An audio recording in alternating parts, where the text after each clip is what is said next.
Subscribe कीजिए।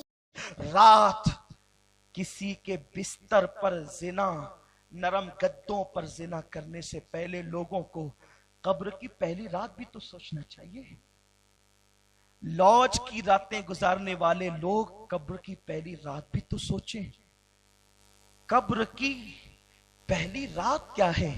वहां का दिन भी रात है, वहां की रात का हाल क्या होगा, वहां की रात की कैफियत क्या होगी। मेरे प्यारे आका सल्लल्लाहु अलैहि वसल्लम के प्यारे दीवान, नरम गद्दे नहीं होंगे, बिस्तर नहीं होंगे, नीचे मिट्टी, ऊपर मिट्टी, दाएं मिट्टी, बाएं मिट्टी, आगे मिट्टी, पीछे मिट्टी। मेरी दौलत, मेरी दुकान, मेरा मकान, मेरे बच्चे, मेरा कारोबार। मेरा अल्लाह फरमाता है, ला तंसा नसीबक मिनद दुनिया, दुनिया से अपने नसीब का मत भूलो। क्या ले जाओगे दुनिया से?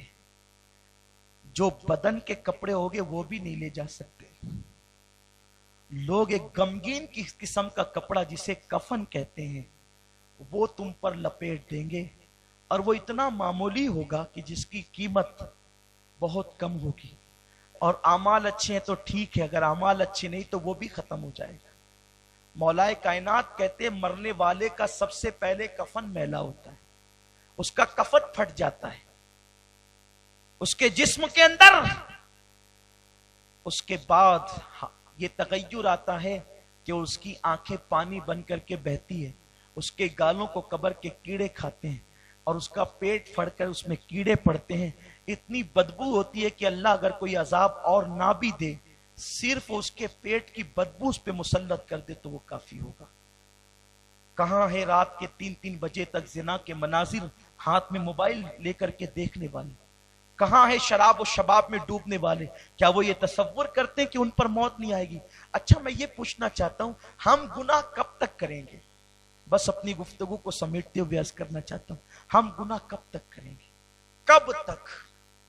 जब तक जिस्म का रिश्ता रूह से मुंसलिक है तब तक। जब तक गुनाह जिस्म का रिश्ता रूह से मुंसलिक है तब तक।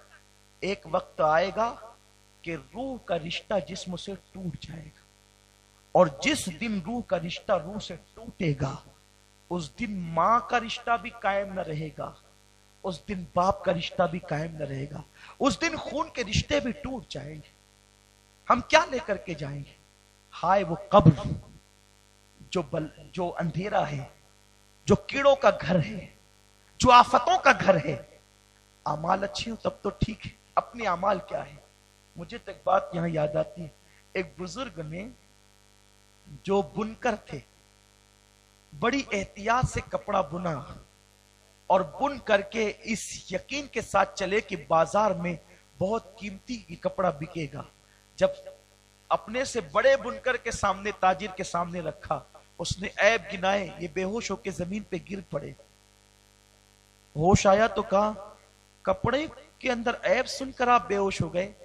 कहा, मैं कपड़ा बुनने में महारत रखता हूं, उसके बावजूद जिस चीज में मुझे महारत है तो मुझसे ज्यादा अकल वाला देखकर उसमें ऐब निकालता है। कपड़े में महारत है तो लोग कपड़े में ऐब निकाल लेते हैं, मुझे तो इबादत में महारत भी नहीं, और इसका इबादत का चेक करने वाला ताजिर से ज्यादा दाना है। एक ताजिर जब मेरे काम की महारत में ऐब निकाल सकता है तो जिसमें मैं महारत नहीं रखता, बेहुनर हूं, वो दाना जब मेरी इबादतों में ऐब निकालेगा और मेरे मुंह पे फेंक देगा, उस दिन मेरा क्या बनेगा? इबादतों पे नाश करने वालों आओ, अगर हम इबादत भी करते तो फंसते, लेकिन अल्लाह अकबर। हजरत सुल्तानुल आरिफीन बायजीद बुस्तामी कहते हैं, इबादत करने वाले भी फंसेंगे, क्योंकि आबिदों से पूछा जाएगा, हमने इबादत की तौफीक दी तो तुमने उसका शुक्र कितना अदा किया? तो वो क्या पेश करेंगे? फरमाते हैं, तौफीक इबादत पर अगर मैं आंख पे क़यामत तक सजदा शुक्र अदा करूं तो उसका हक अदा नहीं कर सकता। तो अल्लाह अकबर, जब इबादत की तौफीक पर भी पूछोगी तो जिन्होंने अपनी रातों को अय्याशियों के लिए वक्फ किया, जिन्होंने अपनी रातों को मौसीकी के लिए वक्फ किया, जिन्होंने अपनी रातों को गुनाहों के लिए वक्फ किया। कमेंट शेयर जरूर करिए।